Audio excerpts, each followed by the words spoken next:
essentially convicted in the media. You don't have to read but a few articles to see how negative they are about him. He has a right to have this information withheld, brought out in public, so that people can see it's not this neat little package. So people can start to wonder if Brian's innocent. Your Honor, Brian is innocent.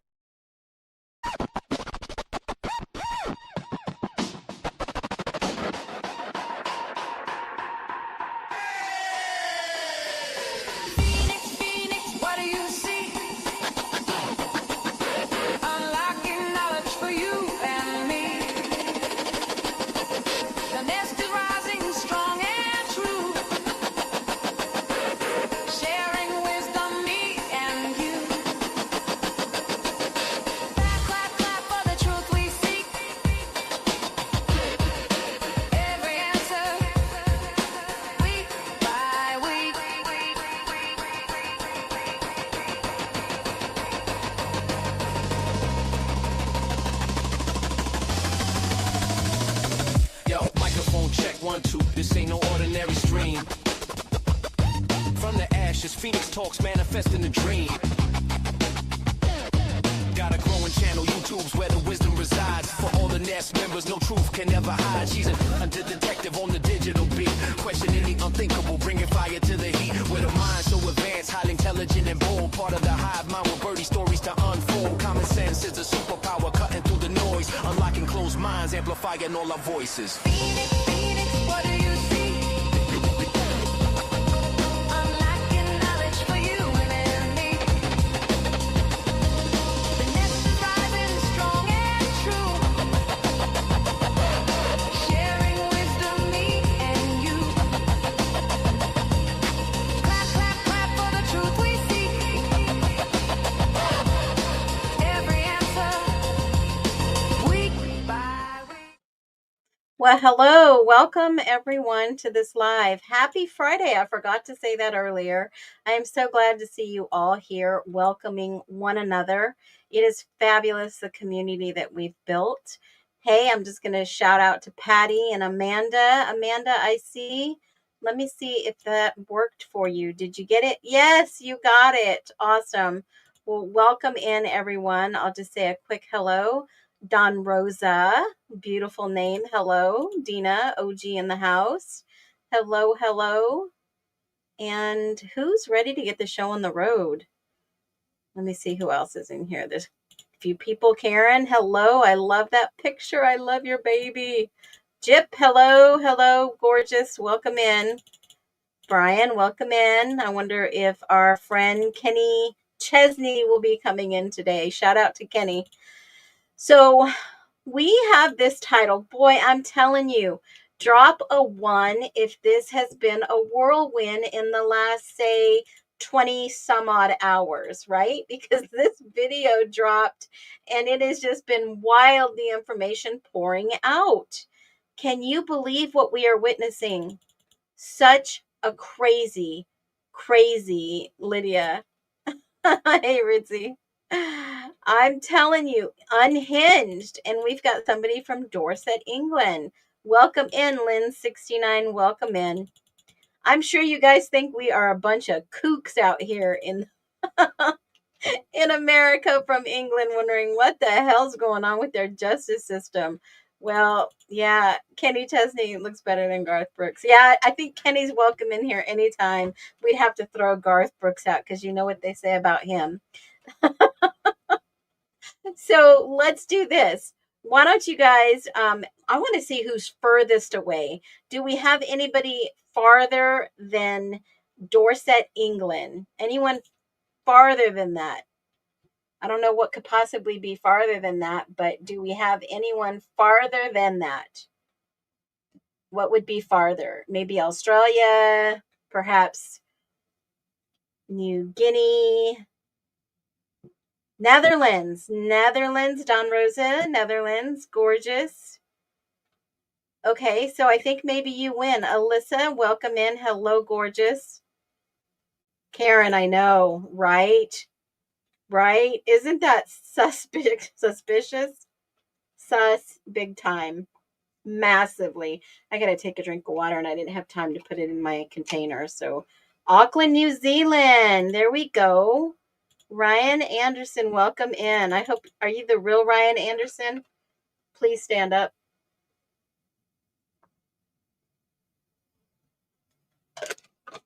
All right, so let's do this thing. Wow. We're going to be talking about the girl in the blanket, the PCA girl at 1122. And Sherry, jump in here. You got in just in time. I'm telling you, this is freaking wild. Some of the things that we've heard in this, and let's just give you a high level overview, right? We are talking about the girl in the blanket. We all know who that is. We have been making comments all day long. We have been witnessing different things. We all see different things. And the footage that was taken in in November of 2022, this is what we see. The woman in the blanket is referred to as Dylan Mortensen. And she's obviously a survivor of a quadruple murder in Moscow, Idaho, of all places in the world. And, you know, in this video footage that I'm going to show you just to capture a piece of it, because there are going to be things that I'm going to say, wait a minute, this raises some serious questions. And the body cam, the woman, obviously Dylan, is composed and controversial. And what do I mean by that? She's not visibly panicked or in shock, right? She's not in panic or shock. And this usually will strike people to be like, whoa, the magnitude of something like this that just happened, 4 very brutal murders in this house. Is it victim's trauma? Possibly. However, people don't always react the same way. And I'm just going to say that I have a disclaimer up. We're not trying to accuse, defame, slander, or harm the reputation of any person or entity here. We are just talking about the facts and evidence that we have been given publicly. Hey, Crime Spy, welcome in, honey. And everybody reacts differently to trauma. We never will react the same way. What you think, some people freeze, some people shut down emotionally, some go into like flight or fight functioning mode. They appear calm while internal, they are overwhelmed, just manic, overwhelmed. And the context of this scene that we're going to watch is police were trying to secure the area, do their job, separate people, but they didn't separate everybody. They tried. They were overwhelmed. Here you have 5, 6, 7, 8, 9 people. You don't know who's talking to who. You don't know what's what yet. And they only have 2, 3 officers that arrive on scene. They can't manage that number-wise. And officers trying to keep the potential witnesses calm and make interactions. They try to make it look most casual, but they are taking inventory. The detective gets there and he starts putting people in place. And then, you know, then you start seeing some things start formulate. So it's possible that Dylan, even after 8 hours, even after all this speculation of a possible cleanup and why didn't they call 911 earlier, maybe she hadn't fully processed everything that's happened yet, or hasn't been told the full scope. And some of the unconscious person narrative and not a mass homicide was a little narrative that's overshadowing a bigger thing here. So let's take a peek just a little bit and listen to what she's saying. I'm not going to pick out every single thing, but I am going to talk about this versus the PCA statements that were made. Okay?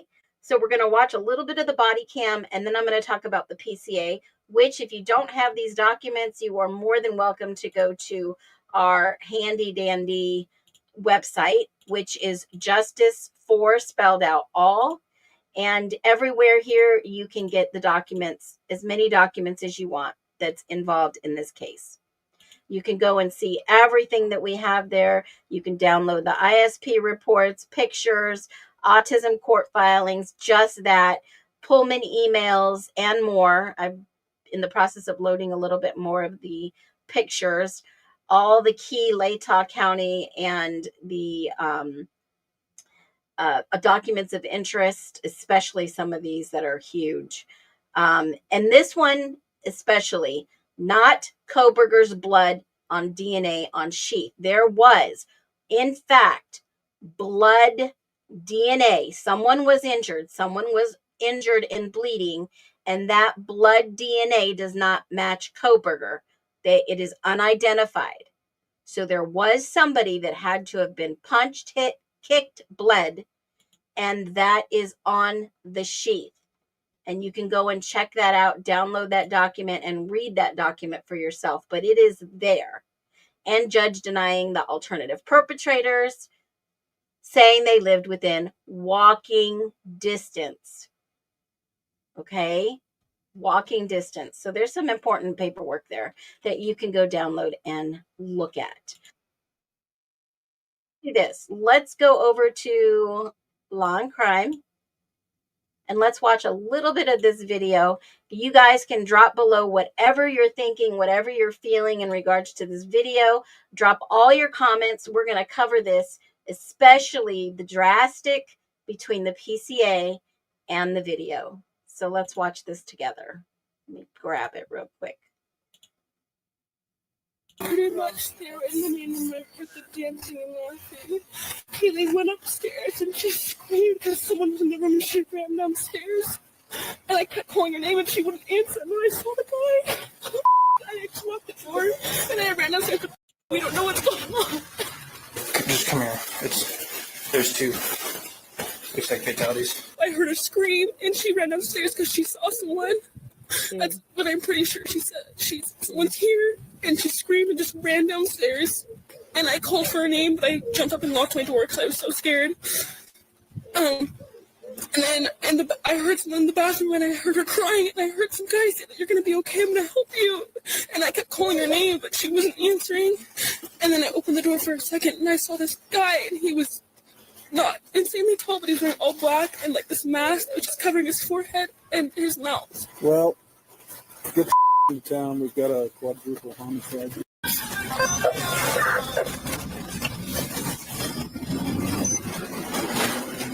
Note the time. He got the call at 11:58. Now I'm going to go back a few seconds and I want you to look and see the time. This is the guy that got the first call, but this is not, I don't think this is his body cam. They have spliced this, edited this. So look at the time. I'm going to go back just a little bit. 12:15 is the time when he's standing out there talking. Okay, so he got the call at 11:58.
Where's she at?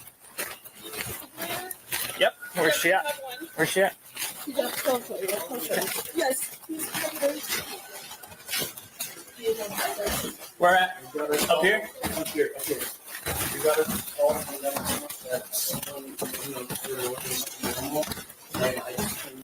Now I want you to focus on something while he's walking up the stairs, especially to the third floor, the landing. I want you to look around the house and see if you see any surveillance, any cameras. I could slow it down, but I hate that buzzing noise. Checking here, and this is what I just found. And I checked this user's video, and I didn't check them yet, but I'm pretty 13.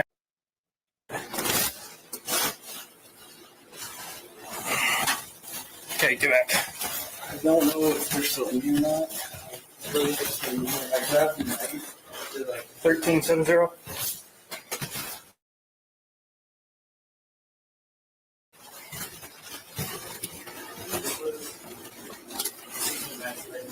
Okay, stay back there, please.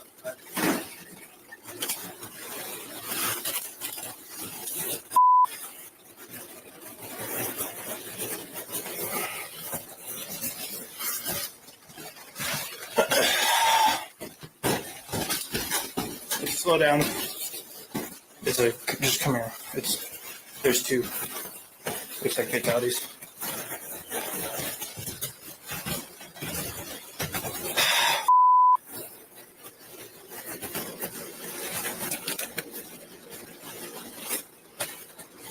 Dude.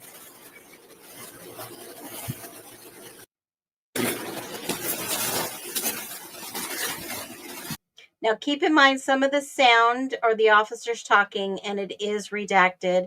Some of the video will go blank. It is redacted.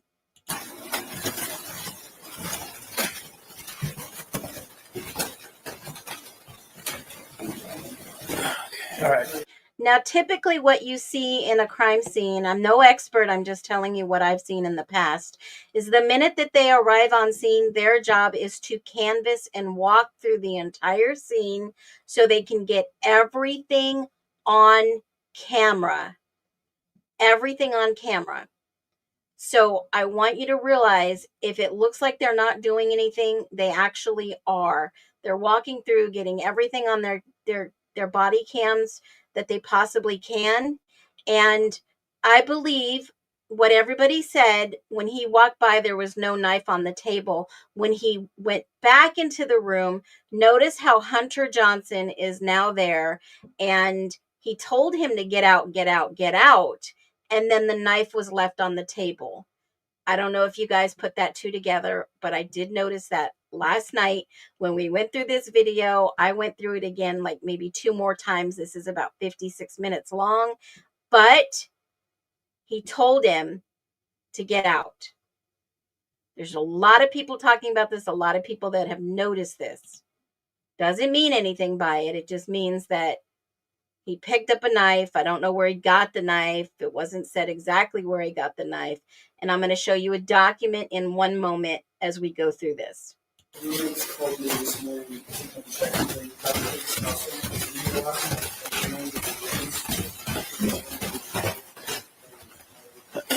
Okay.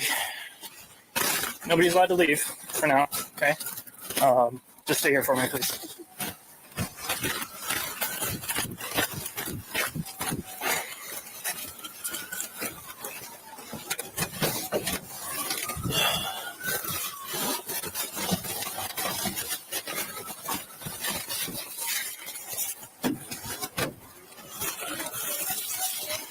Do you know the... Okay. Here. Okay. I know that a lot of people are saying that's Bethany all the way across the street. Now, I thought originally last night that Bethany was in the blue shorts standing right here with the looking like Ugg shoes, right? Now, from what I understand, that was not Bethany. And I'll rewind it just a little bit further back because I thought that was her. Now watch when they walk Yeah. in. Yep. Where's she at? Where's she at? So is that not Bethany in the blue shorts and the standing by the Range Rover? Are you saying that is not Bethany? I'm just asking. She had the Patriot shirt and the black pants. Okay. So why don't we do this? Why don't I go back just a little bit?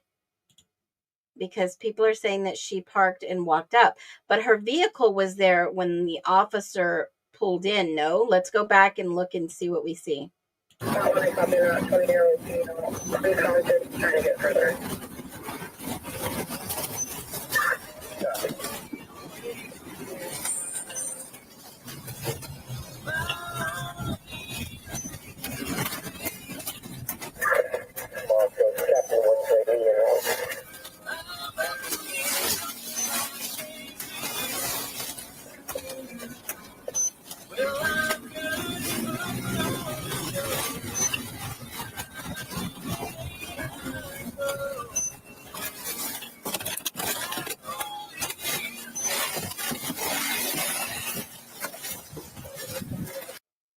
Now he's turned back around, and you guys, is that not her car? You guys are so intelligent. This is wild. That is wild. Okay, so when Ellie gets there, Bethany has not arrived. So that's not her car. It's the blue one that shows up, correct? Because he asks her in the video, is that your car? And she says, yes. So let me go ahead and fast forward it.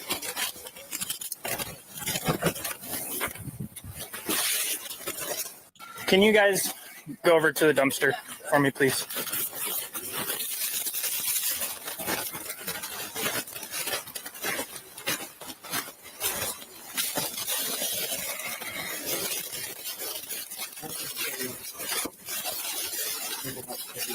Okay, let's clear it. Thanks. Now that is Hunter right there, crouching down.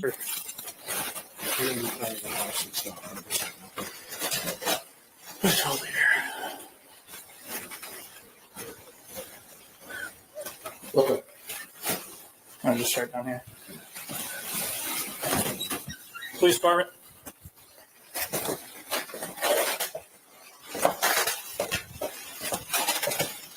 Police department.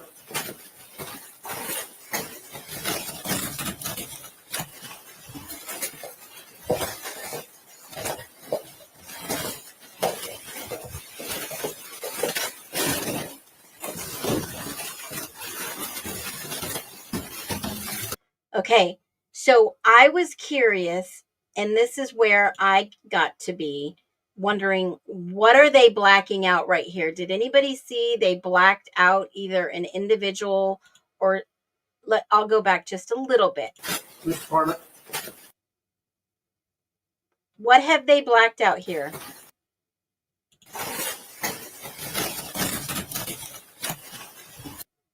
Do you guys see that? They blacked out either an individual, something on the wall, a door. Okay, yeah, that possibly is.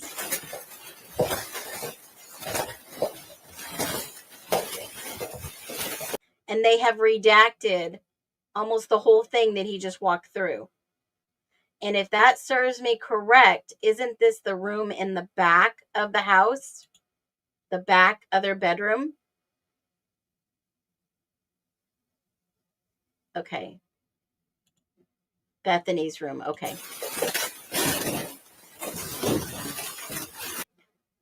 But why would they black this out right here? It looks like they blocked out a whole individual. Is there someone standing there? Do you see that? They have blacked out a whole, maybe someone standing there. What is that too? Is that the extra room? The office? Because that would be on the right side where the mattress was standing up, where there's golf clubs and some other things on the downstairs bedroom. Yeah, I was thinking the same thing. The door is probably open and they blocked it out. Moscow Police Department, if you're in here, announce yourself.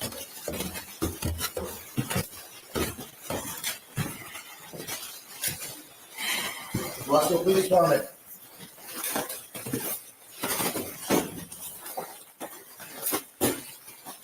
Now they are just so you know, they're on the second floor.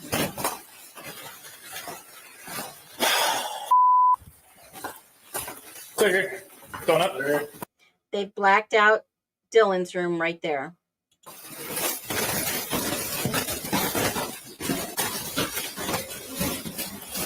Please far right. We're on third floor. Going up. Covered his camera, and they've covered the bedrooms. We got another. Not going too far. Dude.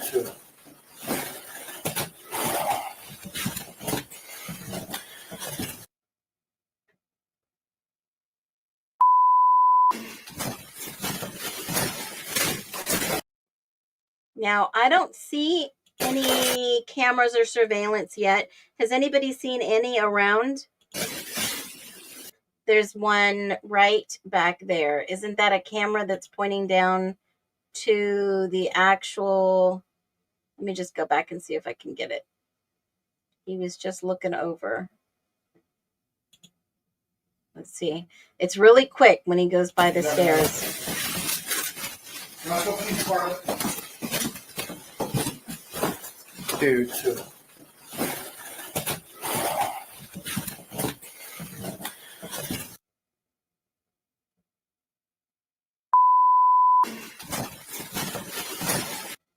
I'm going to try to get it to stop.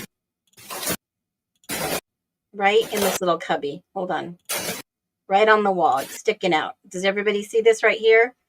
There is a camera that's pointing down at the stairs. Do you guys see that? So that would be a camera leading up to the third floor. That would be a camera that if it was actually live, plugged in, someone would have to have some type of recording. If it was hooked up or I just missed one too.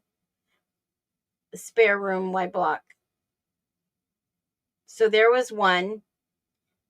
And there might be a light. There's a black one before that. Yeah, but this is the one that I caught just quickly. I mean, somebody had to have been monitoring what was going on in the house, or perhaps it looks like maybe they tried to pull this camera down, but maybe needed a ladder to get it down. I thought it was a light too, like a spotlight to shine on the stairs. But I think it's a camera. Allegedly, I believe it might be a camera. It looks like a light, but there's, I don't know. It might not be. I'm not sure. We're clear. Let me just secure the outside first. So. The front door. There's a back entry. I was going to start taping it all off. Brian's taping the outside off. Okay. Where's the... There are two right here.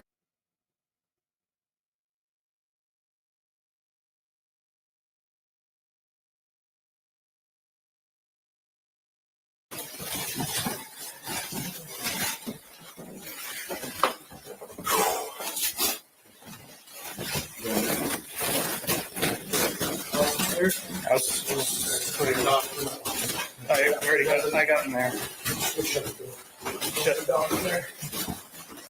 He said, shut the door. There's a dog in there. So the dog is in there, and he said to shut the door.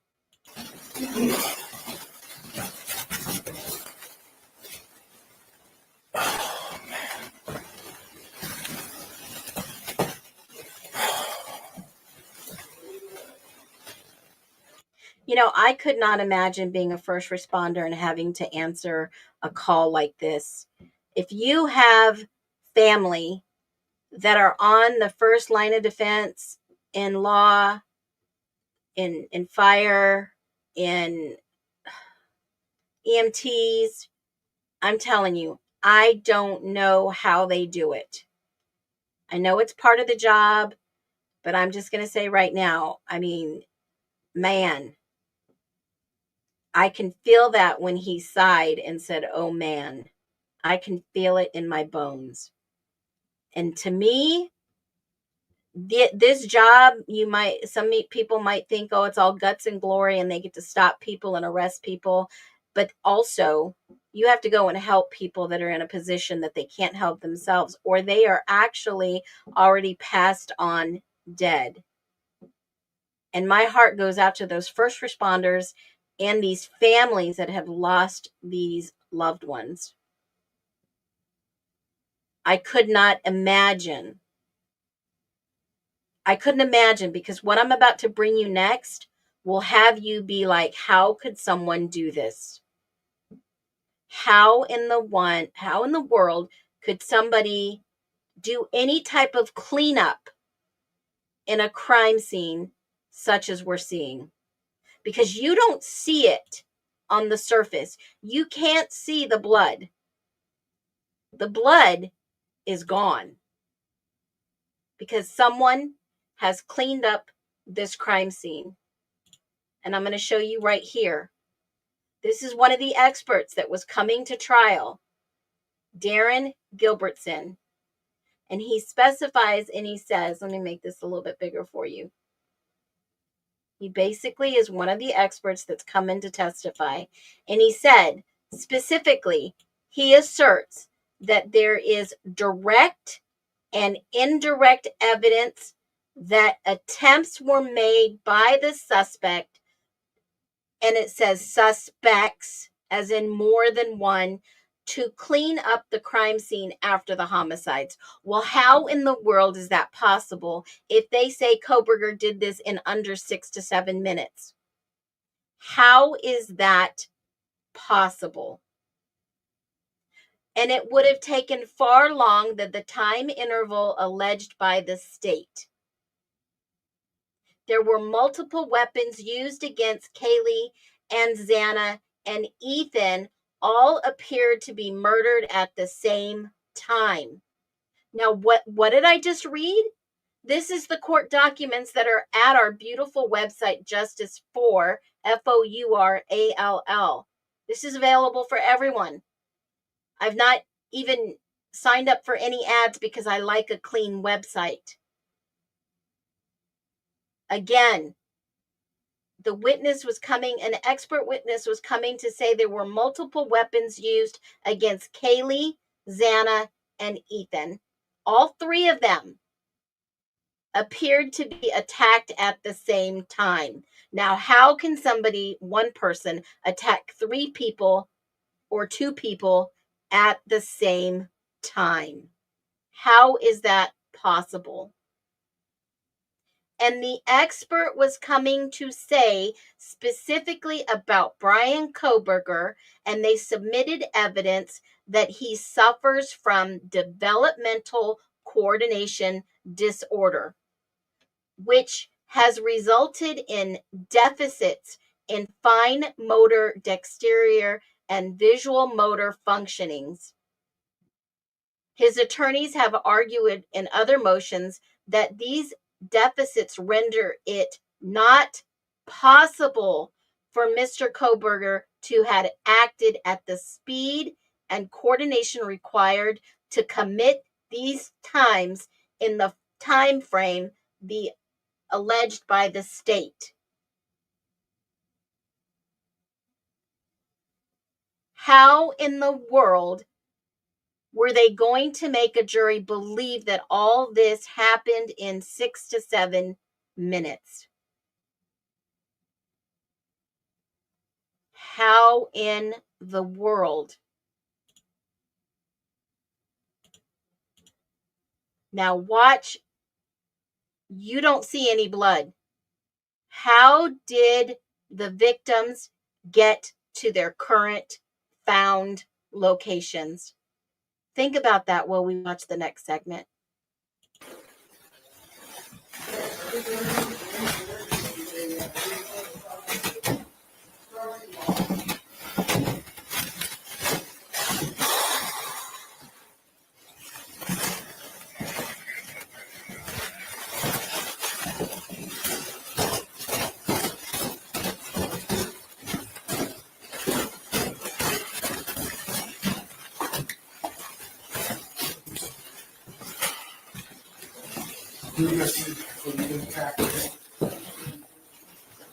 Check with Prince.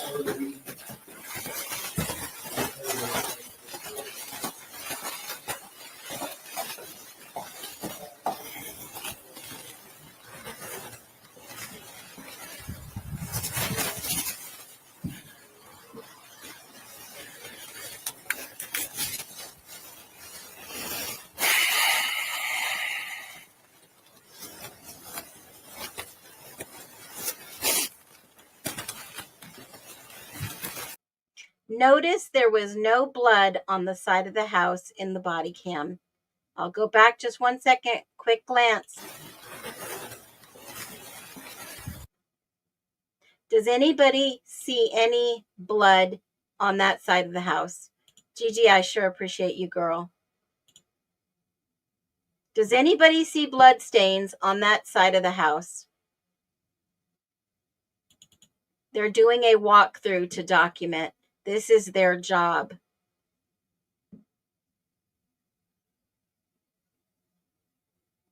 One job is to document. It may not look like they're doing anything yet.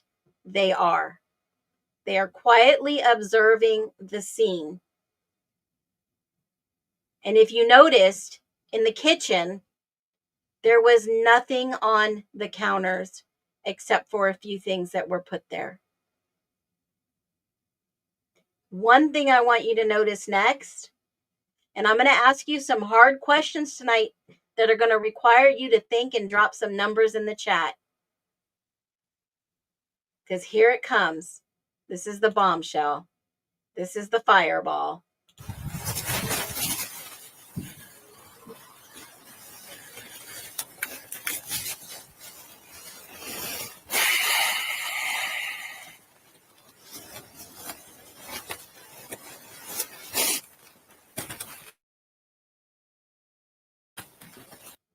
In the snow, there were multiple sets of footprints. Counters have been cleaned off.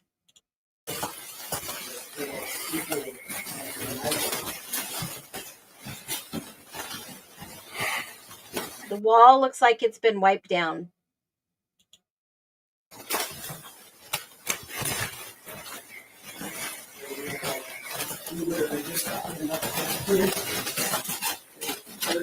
There's nothing else out there. Do you want me to go back? They have blurred a lot of this out, guys. They're going to start IDing people. At first, I thought it was the quality of the body cams, but then I realized they were blurring things. Did anybody else notice that? Yeah, there was no knife on the pong table. I noticed that.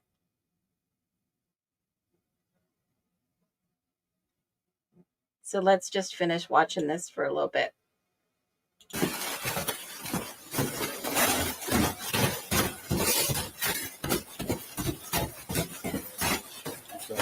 Okay, I'm going to start IDing all of them.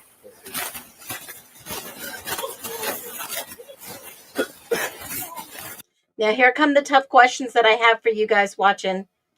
All right, ladies and gents, get ready. Because I want you to notice when he starts talking, the officers start talking to the lady in the blanket. We know who that is. This should raise some eyebrows. To some, it may look like she's acting. To others, it may even look rehearsed or trauma. It could be shock. I mean, just flat out trauma. A trauma response is real when your body shuts down all emotions. But I want you to take a look for yourself. Does this look like shock or someone that may have already known allegedly what happened? Think about those two things. Drop a 1 if you think it's trauma. Drop a 2 if you think she is acting.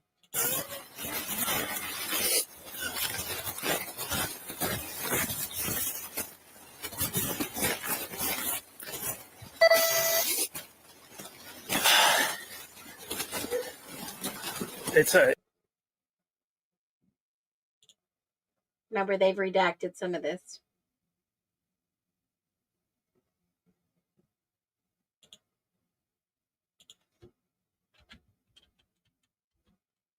I think he's basically telling there's no chance. You don't even need to go in there. It's been since 4 a.m. No luck, allegedly. And here comes JD walking up behind him in the blue sweatshirt, tan pants. Oh, thank you. No, you're good. Hang in there, brother. Thanks.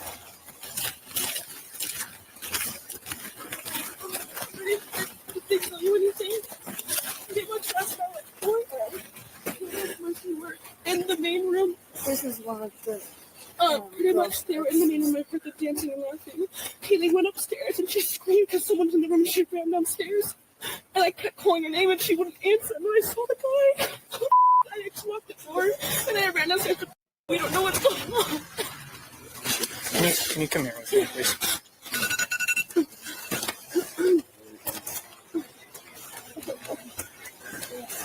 Okay, let's review something because I want to bring this up.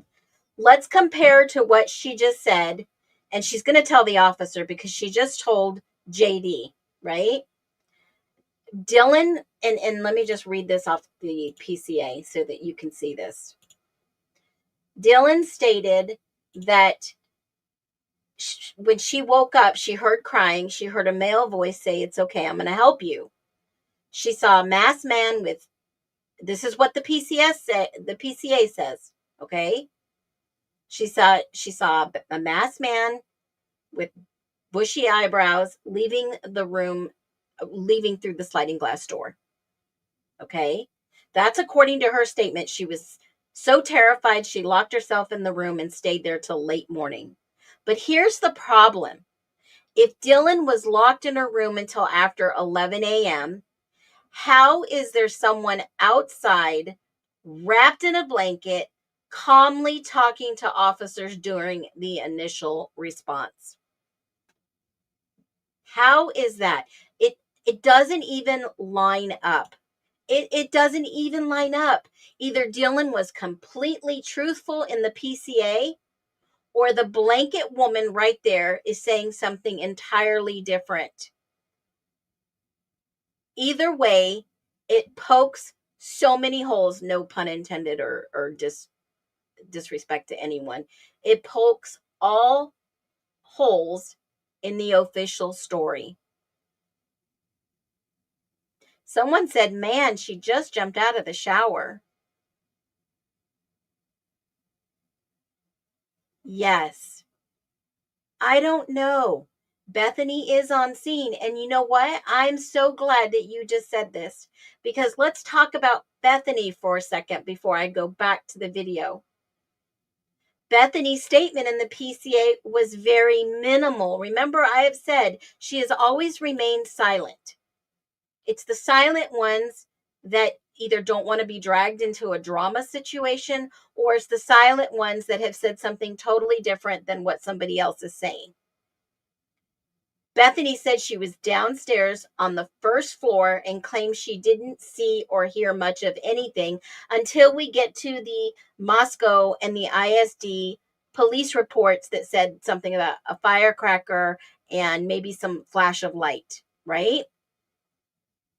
But later in the victim impact statement, remember I played those, Bethany spoke about trauma, nightmares, and losing her friends. But here's the contradiction. And I wrote this out. I thought about this before I even said anything. I didn't jump on here and just start running my mouth, because there's a contradiction. And you know, I talk with my hands.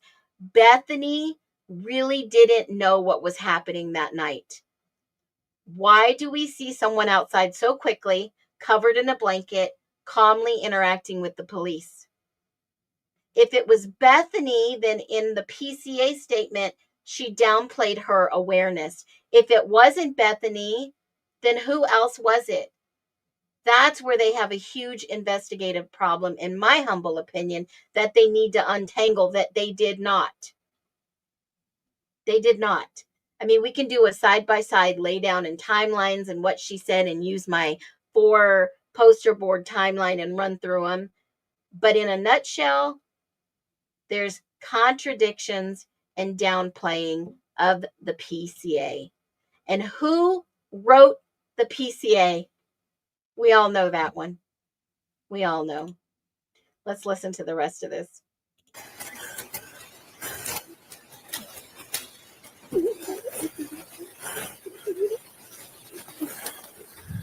Break Fire 3170. Could you guys grab some blankets for all these people out here? Oh, okay. Nope. Just come over here with me, please. Okay. Just give me 1 second, please. I'm going to get your name and information. Just 1 second. We'll get you a blanket and stuff, all right?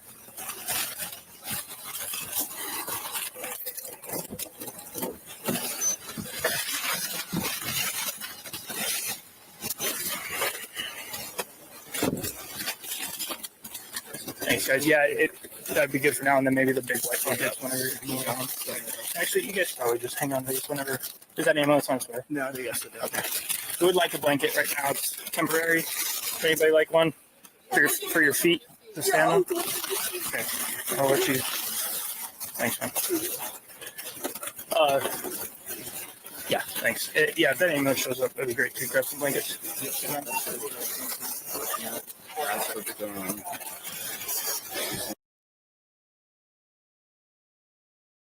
Yeah, 1 second, man. Let me just grab all your guys' info. Now, this is where they put him in the back of the police car.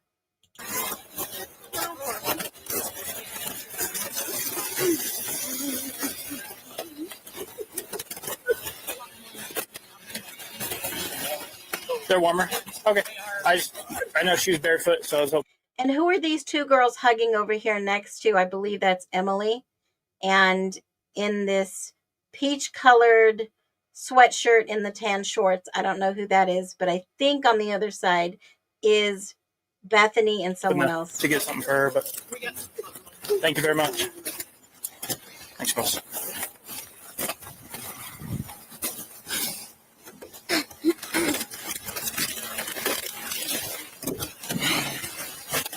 Yeah.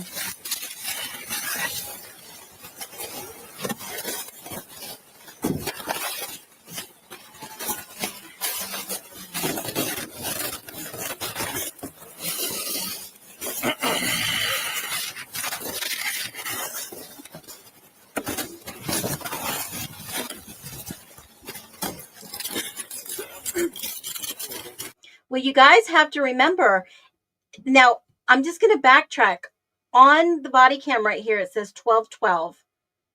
But Bethany arrived after the officer was there. Her car was not parked there prior. So if Bethany called 911, she wasn't even on the scene. Is that correct? Because in the original complaint, Bethany is listed as the complainant. If you go to the Moscow police, hold on a minute. Let me grab this. I'm going to show you because this is going to be pretty important. I'm going to show you. She is listed as the complainant. That means she's the one that called to complain about an unconscious person. She's the one that reported it. And when you look at the Moscow Police Department, let me pull it up real quick. When you look at this, right here is the overview. And when you're looking at it, hold on 1 second, I just clicked on the wrong thing. When you're looking at it, it goes down and it basically says the complainant was Bethany. Why did it start at 51? Hold on. Right here. This is the original document. The complainant is a female born 2003 out of Reno, Nevada. That is Bethany. She is the complainant. She's the one that filed the report to make a complaint about the report. So it wasn't Dylan that made the complaint. They have it as Bethany made the complaint.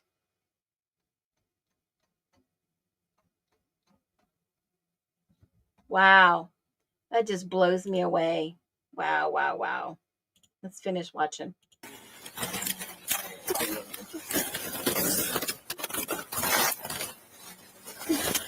Okay, what's your last name? Now I see that somebody said Dylan used Bethany's phone. If Bethany was not there, who had Bethany's phone? Bethany just drove up.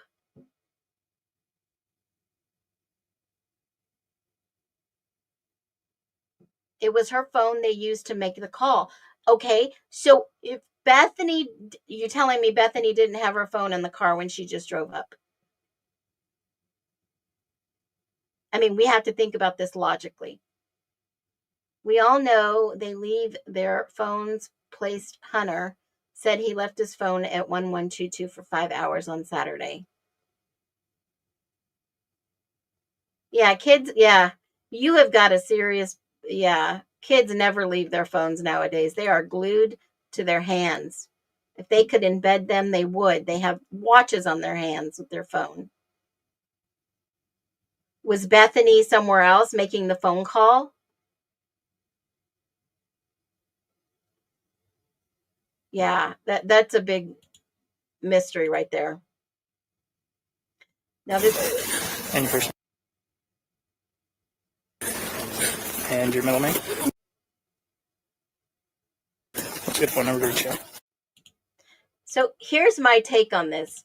The minute they start interviewing her, and I'm saying this with the utmost respect to these officers, was she acting? If she was, it means someone close to the scene was deliberately managing how they appeared in front of the officers. Who is in the background watching what she's saying? I mean, that could mean they're covering for themselves, covering for someone, or trying to control the narrative very early on, because she starts saying at 4 a.m. again, this and this and this, mass guys. And if she wasn't acting, that's what we're seeing, a true trauma response. She's handling shock differently. I'm going to give her some benefit of the doubt. Maybe there was some shock. Some break down, some others completely go flat and calm and forget and don't even speak. They're so traumatized they don't speak. Kind of like the trauma that you see on Hunter is much different than you see on Dylan. Now, let's be real. The visuals that we're seeing, the audio, the visual that we're seeing could possibly be a trauma response, like I said, but it doesn't fit the narrative in the PCA. Her behavior and presence don't match the story told later on, guys. And this is why we're calling it a big red flag. We see this. I don't know if you just saw what happened to Emmanuel Halo. They were looking for this little 7-month-old boy, and their parents were on TV. Not a whimper, not a cry, not a distress, no empathy. And they were just arrested this morning for his missing, and they're looking for him, alive or passed on. They are looking for him. Same kind of exact behavior. Thank you, Exo Pink. The way DM couldn't say their names in the victim impact statements really bothered me. She only said they and them. Yes, because someone who does that does not identify, in my humble opinion, with an individual, with their names, because that means they're a person, they're people, human beings. Saying they and them is like, you bullied me, in my humble opinion, allegedly you hurt me. And like I said in my last couple of videos, this feels like a revenge, personal, third party. Someone said something to somebody, they'd had enough of it, and somebody might have just took care of business, in my humble opinion. So if you haven't seen those videos, go back. I give you really good details. Now, if this is not the same person in the PCA, did somebody change the PCA? Is somebody else responsible and covering for her lack of remembering? Is that possible? I mean, drop your thoughts in the chat. We're always open to community. We're not going to, delete you or mute you or anything like that. We are open to hear what you have to say, even if you're in here to cause havoc. And I haven't seen Kenny Chesney yet, but my mods are doing a great job. So, do you think that because of every little inconsistency, it brings her closer to the truth or further away? Are we ever going to have some resolve in this case? Will Koberger be exonerated? Will the real perpetrators be charged with the crime? After the fact, it's possible, because in any investigation, nobody is ever really cleared. I talk with my hands. No one is ever really cleared, in my humble opinion. Think about that.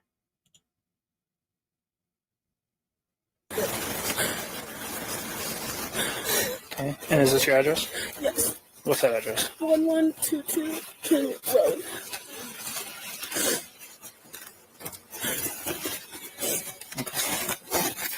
Is your driver's license right? Yes. Okay. How much have you seen in that? No, I don't really know. I just saw my friend when I called because we were so scared. We're like, can you please come help us? And that's all I saw. Told us not to go in. That man right there. I'll show you around. That man right there. Who is that man that she's referring to? She has a disassociation with people, guys. I really believe she does. And that's my humble opinion. I'm no expert. But that is going back to they and them, not saying their names. But she rattled off the victims' names plain as day, fast and quick, spelled the names very fast. No problem remembering that. Boy, that blows me away. Yeah, and that's when he told us he needed to call the cops. Do you mind just waiting over there for me, please? Okay. Now I overheard you talking about last night. Yeah. Okay. You know, the more we know right now, the better. We can start this process. Yeah. Somebody will probably be revisiting this interview with you very soon. Again, okay? So you're probably going to have to retell the story quite a bit. That's fine. All right. What do you remember seeing? What started? I remember I was in my room and I was trying to go to bed and I heard Kaylee, who ex-girlfriend, who has a dog in her. Real fast. Which one is your room? Kaylee. Which one is your room? Oh. What room are you in?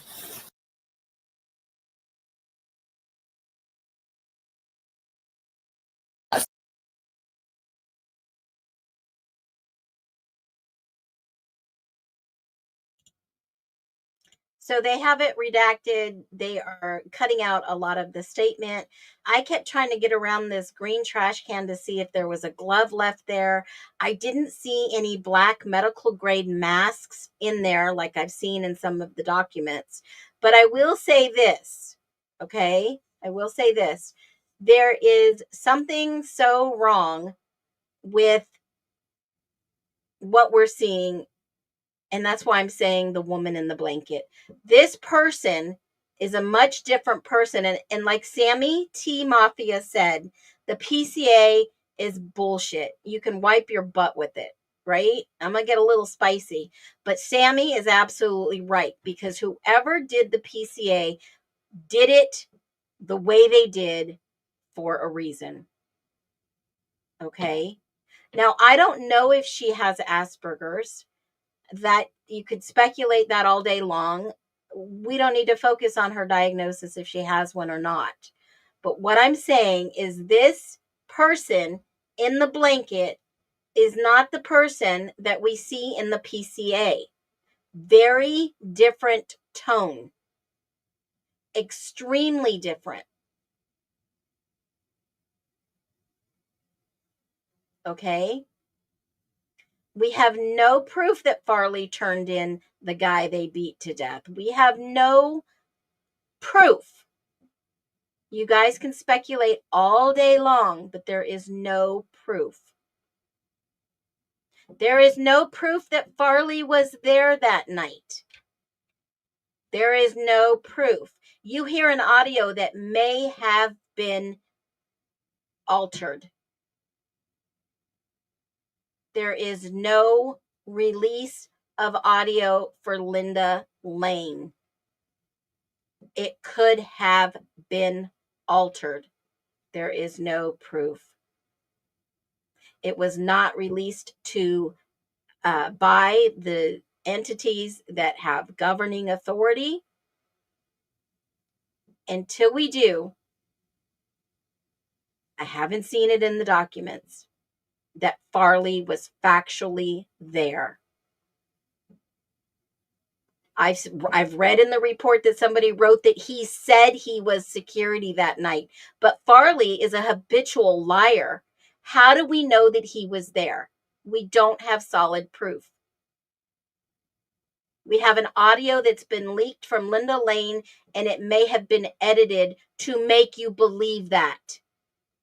Because, see, it's easier for you guys to believe that the cartel and all these other evil people could have done this versus a frat member or a sorority member. And it's almost impossible to say that one person did this when there are 3 male unidentified DNA at the scene, 1 blood unidentified contact DNA, and 2 possible female DNAs. This was not one person. And from what I understand is the FBI agent did his job. They didn't believe Farley, and the audio for Linda Lane could have been altered. Until you have proof, factual proof, be careful who you point the blame at. So we're talking about the individual in the blanket, the calm, collective, rambling in this clip where she claims she locked and stayed in her room. But the PCA contradicts that. It says she opened the door a couple of times. Hey, you need to calm down. You're being too loud. But then she says something that really makes my ears perk up. And we'll hear it in a moment.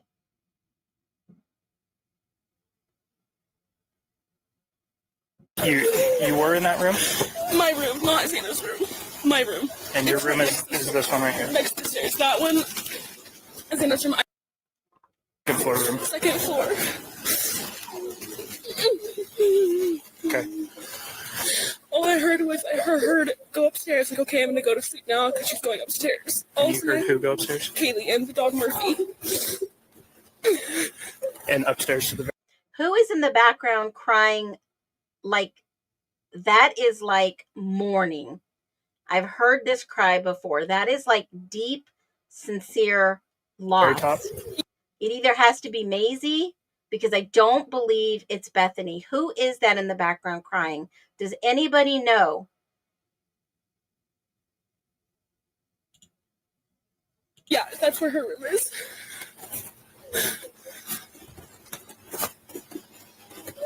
Okay. And then all of a sudden I heard her walking up. I heard her scream, and she ran downstairs because she saw someone. She says she heard who? She heard Kaylee come downstairs and say something. And then she heard someone in the bathroom. How did Kaylee get from the bathroom to upstairs? How did Kaylee, if she was in the bathroom, get upstairs? How? That's what I'm pretty sure she said. Someone's here, and she screamed and just ran downstairs. And I called for her name, but I jumped up and locked my door because I was so scared. And I called for an ambulance. Did you hear her? I called for an ambulance. I'll go back a quick second, and I'll even slow this down for you. I caught this earlier when I listened back to it. I called for an ambulance. Then I went to my room. Listen to what she says. And upstairs to the very top? Yeah, that's where her room is.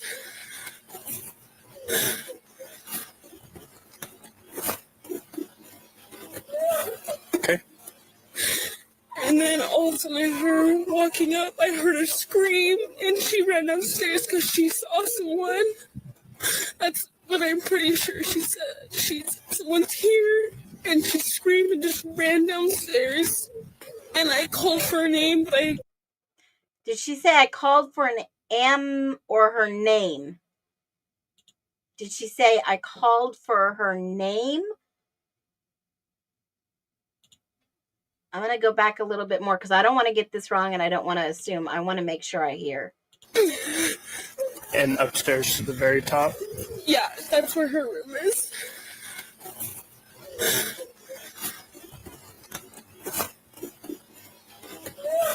Okay. And then all of a sudden I heard her walking up. I heard her scream, and she ran downstairs because she saw someone. That's what I'm pretty sure. How does Dylan know she saw someone? She's saying she ran upstairs because she saw someone. She said someone's here, and she screamed and just ran downstairs. And I called for her name, but I jumped up and locked my door because I was so scared. Okay, she called for her name. I was wrong. She called for her name. And then I heard someone in the bathroom, and I heard her crying, and I heard some guy say that you're going to be okay, I'm going to help you. And I kept calling her name, but she wasn't answering. And then I opened the door for a second, and I saw this guy, and he was not insanely tall, but he was wearing all black and like this mask that was just covering his forehead and his mouth. And then I locked the door, and I called, and I didn't know what to do. This is at 4 a.m. Yes. Okay. And so then I just ran down to You left here? Yeah, I left my room down to she's that one with the white blinds at the very bottom. Okay. I ran down there and we talked, and we just locked the door. We didn't think anything of it. We're like, nothing happens in Moscow, so we just like tried to go to bed. And then we woke up, and it was weird because none of our roommates were up, and we called all of them. They were not waking up, and so me and like, this is weird. So I called and come over, and then that's when all this happened.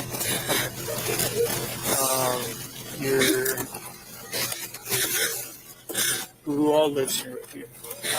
Me, that woman right there. Okay. Who's Santa? Santa is the girl in there. Is the girl that lives this one? Yeah. Okay. How do you spell her name? Xana.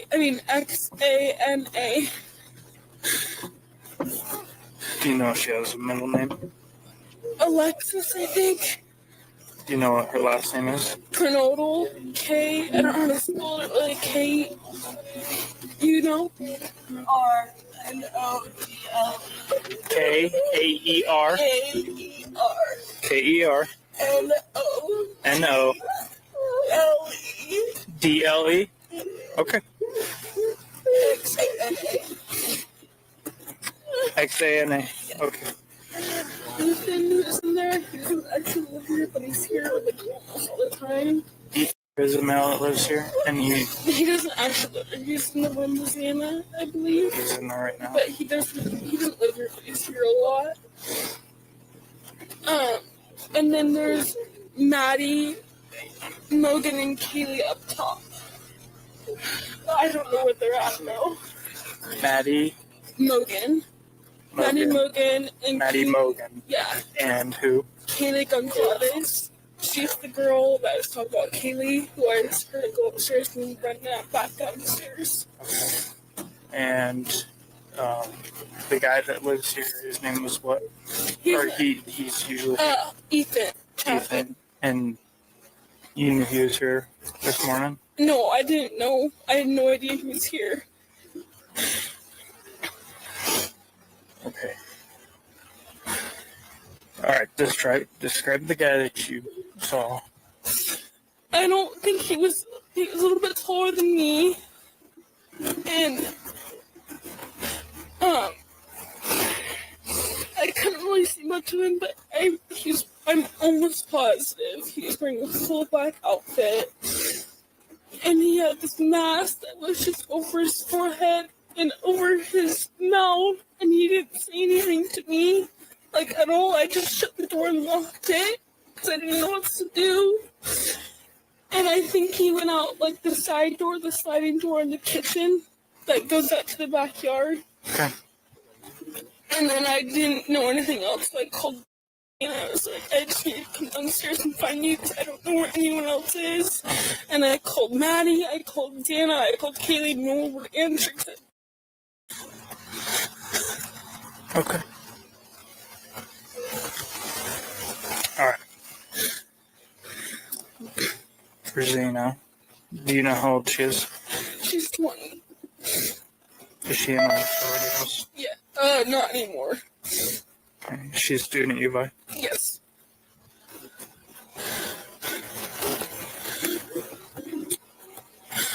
Do you have any contact information for her parents? No, It's okay. Well, Okay. we can get that eventually. Her dad's name. And then Ethan. E-T-H-A-N. And Chapin, C-H-A-P-I-N. Hey, real fast. She's saying this morning around 4. There's a guy, black mask, was in there. She didn't recognize him. She heard girls screaming upstairs. She got scared, locked herself in the room. And then the screaming all stopped. She's pretty sure that this masked person went out that back. This officer back here is taking pictures of the car. Did you guys notice this? He's got his phone and he's taking pictures of, this is supposedly, allegedly, Ethan's brother's car right here, this Ford Explorer, this car.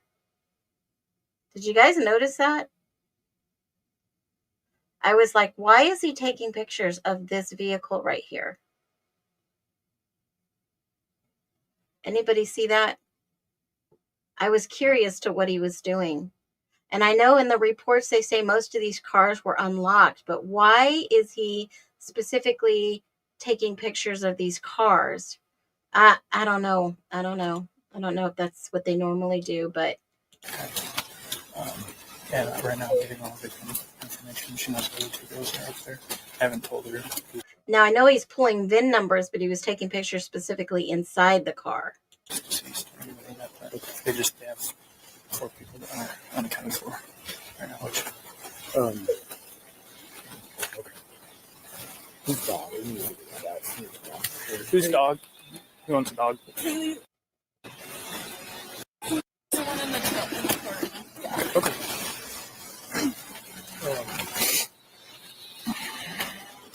As well. Okay, now I know that there is a picture that was floating around that it looked like Dylan's hair was braided, but I think after waiting some time, they did report that they took them all down to the police station. So I'm sure that they let her go to her room escorted, grab some things, and that probably sitting around outside, they allowed her to braid her hair. One of these officers was the officer that was walking with her. So just so you guys know that. Okay. So she knows a bunch of the people who are all living here. I'm getting all their names, and then I'll finish collecting all their information. Okay. How old is Ethan? I apologize. There's a door downstairs next to the bathroom that's got a padlock on, or a lock on it. You guys? We don't know. Okay. Who has access to that room? Okay. Yeah. So it's not something you guys. Oh shit! No, we have no idea what it is. Okay. Oh shit! Did you guys just hear that? Remember when I was on Birdie back in the TikTok days, and that guy Alpha Kenny came up? Do you guys remember that? Kenny Chesney, are you Alpha Kenny in here? Are you? Because you know that I blocked you. If I find out you are, I'm going to block you again. You can come back as Kenny the Kid on freaking South Park.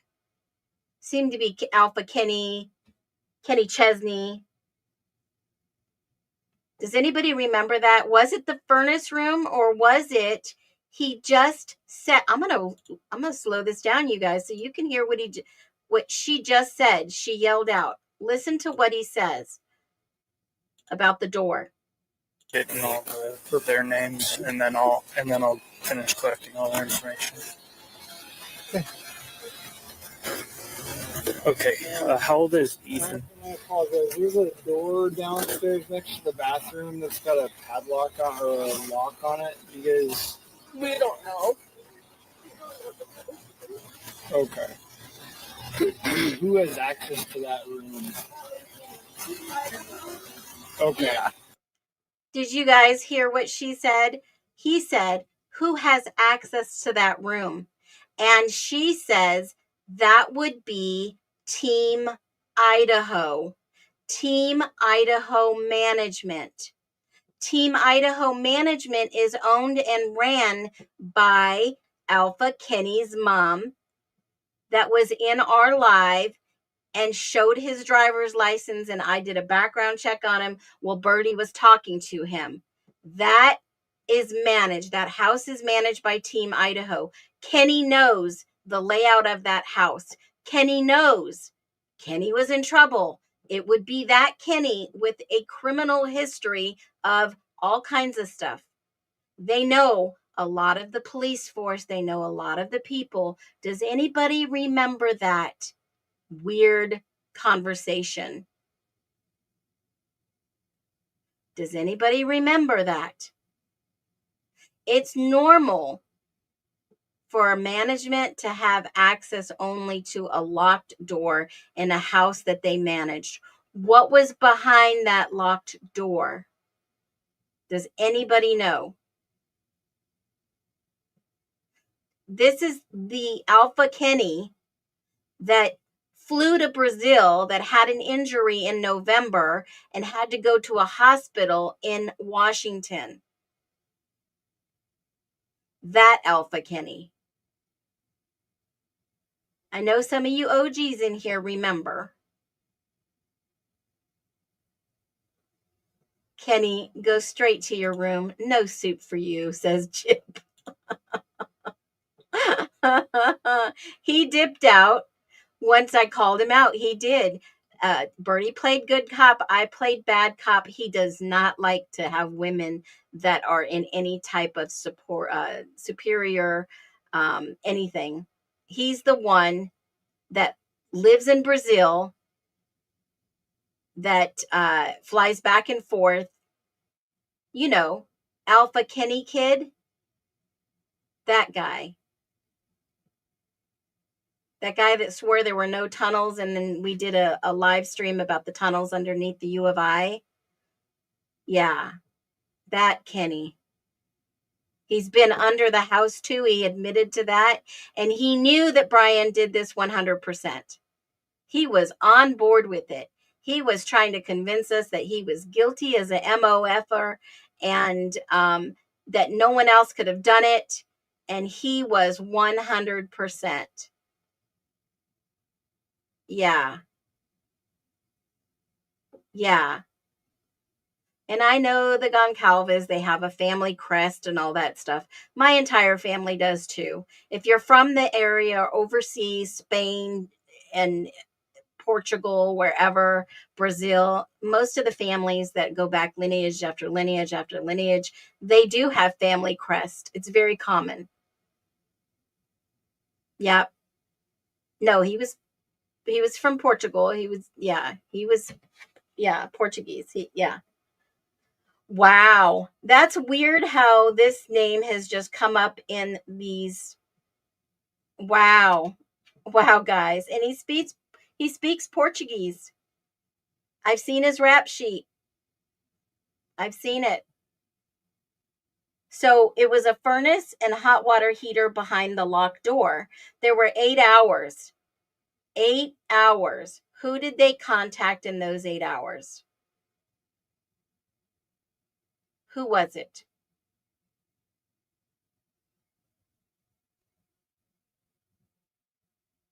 I wonder. I know that there's photos behind that door, but that doesn't mean there might have been something before the 8-hour cleanup, allegedly, per the experts in the document I showed you, that doesn't mean that they could have cleaned out that locked door. What's behind door number 1, guys? Let's take a poll. Do you think something was behind the door, type of 1, if you think something was behind the door and it was removed in those 8 hours, or type of 2 if you think it was nothing?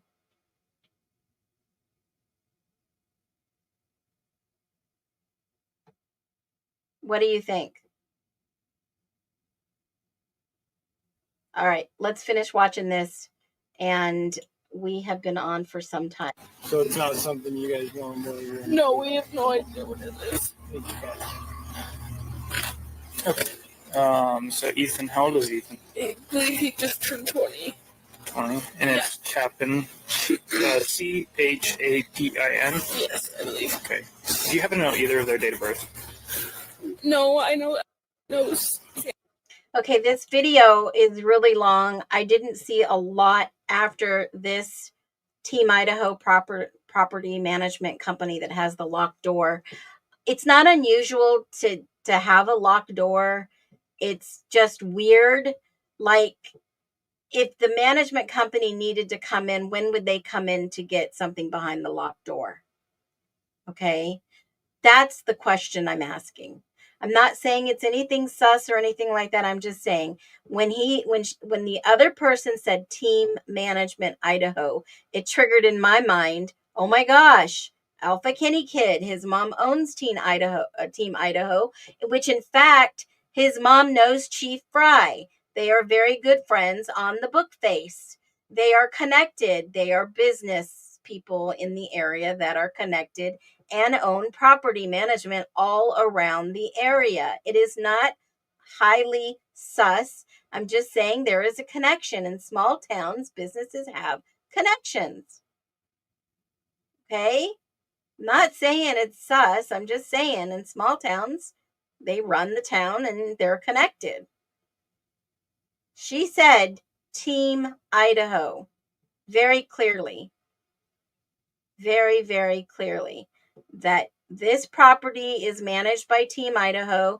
If you go back and look at the history and the records on Zillow, they are, oh, but Kenny left? Kenny, where did you go? Were you found out? I wonder where he went. Wonder if he blocked me before I blocked him. I should have realized that it was him. Came under Kenny Kid, blocked him. Kenny Chesney, block him. You want me to play it one more time? I can play it one more time. I heard him very clearly.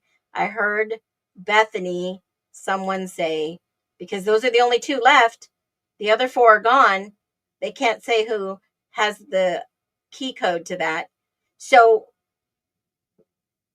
the officer's asking who's got the key code. When's the last time someone went in there?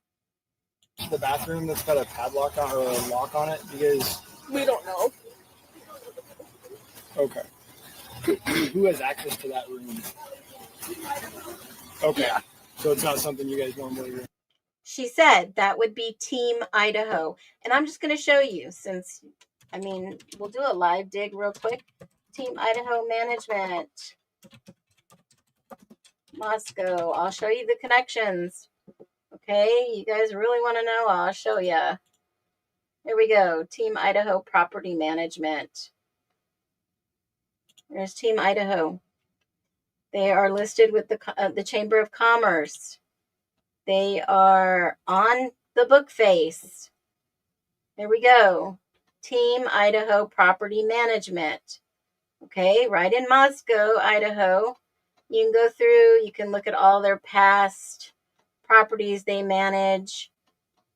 You can go through the old history for 1122 is there. See this? It was done in 23. There's the history. Oh shit, you can't see this. Sorry guys. There's the history. You can go down and look at all the properties they manage. Team Idaho. There's the 1122. There it is. There's proof. All right. There it is. Team Idaho. You can go and look at everybody who owns. Debbie Spurgeon is the owner. I can go right here. And I can go and say, okay, Debbie, who are your friends? Let me find you, Debbie. Let me see. Hold on. People I may know. I don't know any of those people. Let's find Debbie real quick. And unless she put hers on private, where did she go? Let me see. Debbie, where are you? She might have put herself on private, but I have the old. Let's see. Oh, no, there she is. All right. Oh, she works somewhere else now. She doesn't work for Team Idaho. Well, it says she works still there. Okay, well. All right. So we can go to her friends and we can go and we can look at. Oh, no. She put her friends. Let's see.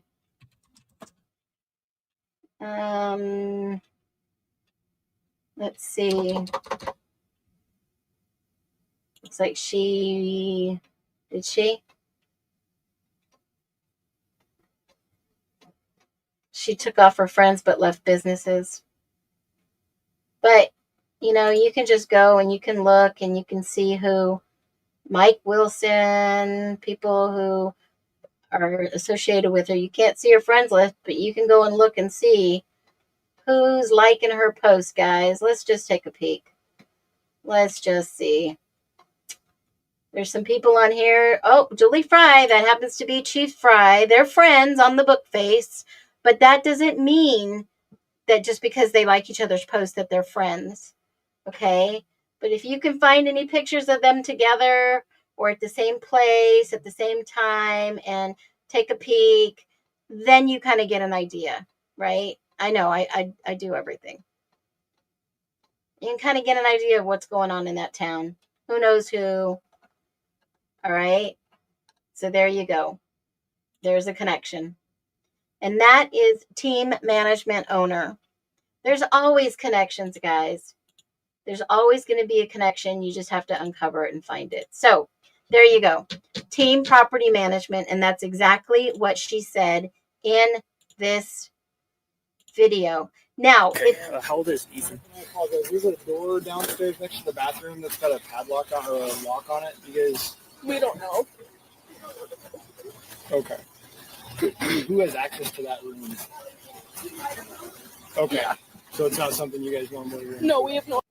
they manage that property, guys. So she did say Team Idaho. Now, with that being said, do you think that your perception of the Idaho 4 case would have changed if you saw this video within months of this crime happening? That is what I'm going to leave you with. It's glitching because they want to black it out. They want to black out the license plate. They want to make sure that their, privacy is where privacy is due, all that stuff. But do you think your perception of the Idaho 4 case would have changed if you saw this body cam footage months after the story came out? Would your perception have been changed? Drop a yes, drop a no, drop a you don't care, who gives a flip, whatever. Would your perception of this case in the Idaho 4 college students have changed? Because remember, Bethany said she heard nothing significant.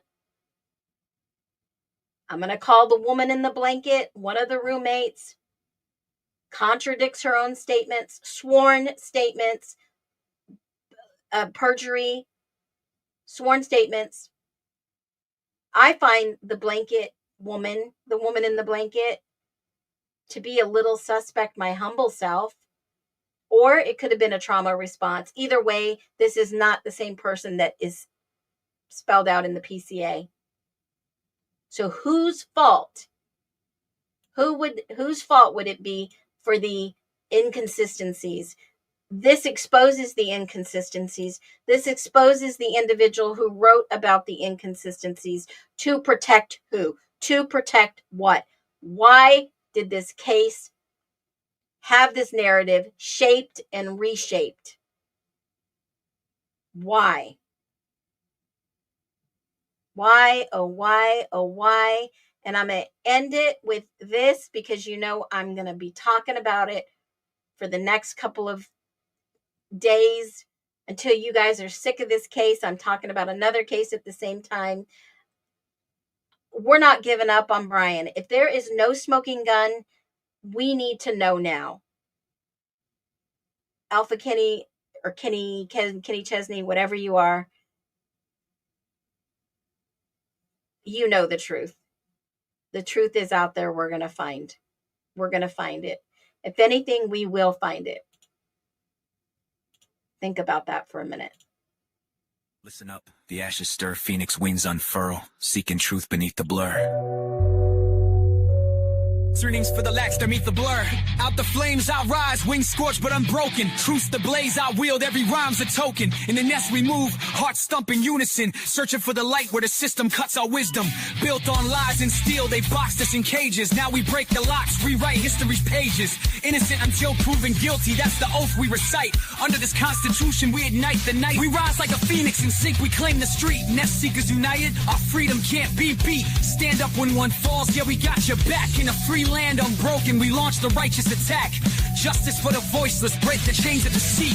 Innocent till proven guilty, our victory is complete. System cracked at the seams, built for just a few. We rip apart the scheme, bring the truth into view. Movement swells like thunder, souls fueled by conviction. Phoenix souls aligned, demanding our new vision. Marching on the courthouse, banners paint the sky. Echoes of freedom roar, watch the old guard comply. No more hidden verdicts, no more secrets sold. Every voice is a weapon, every story be told. Innocent till proven guilty, that's our final decree. Under this constitution we stand forever free. Phoenix in the dawn, truth ignites the sky. Together we stand tall, no more asking why. He has a right to have this information withheld, brought out in public, so that people can see it's not this neat little package.